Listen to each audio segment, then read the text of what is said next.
Bienvenue dans Terrienne, l'actualité sur la condition des femmes dans le monde. À l'heure des derniers drops et ultime mêlée de la Coupe du Monde de rugby en France, carton vert pour cette toute nouvelle académie de rugby au féminin que vient de lancer une ancienne internationale française. Comme elle l'a toujours fait tout au long de sa carrière, Lénaï Corson aime passer le ballon au propre comme au figuré. Pour cette championne, le rugby, ce n'est pas que pour les garçons.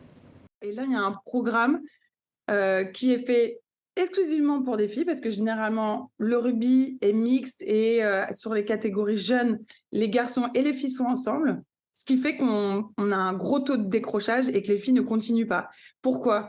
Tout simplement parce que dans les sports collectifs, et vous l'avez peut-être vécu aussi au collège ou au lycée, les garçons ne font pas la passe aux filles.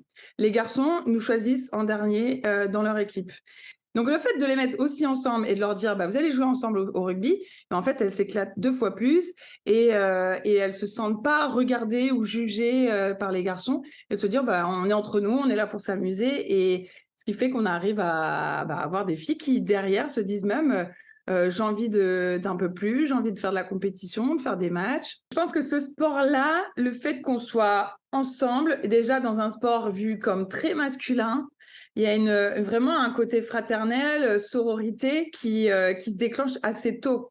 Parce qu'il y a plein de gars qui vont dire « Ah non, c'est pas fait pour toi le rugby ». Il y a plein de filles qui nous disent ça. On a un atelier où on est justement sur le partage, l'expérience, moi un peu les quiz de l'équipe de France, même on parle des menstruations.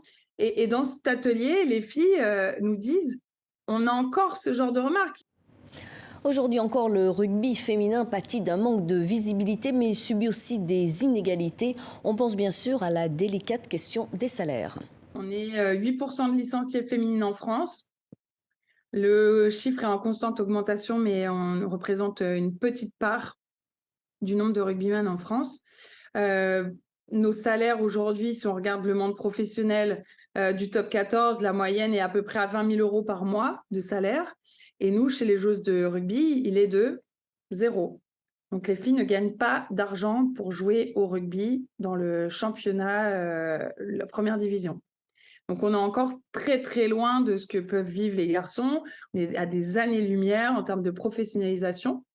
Moi, j'ai joué ma dernière année, l'année dernière, ma dernière saison, et j'ai vu qu'on était déjà en train de commencer à vraiment professionnaliser le rugby féminin outre-Manche et surtout à lui donner les moyens d'exister, que ça soit déjà un peu plus sur les rémunérations, les aides au logement, les aides aussi dans l'aménagement de l'emploi.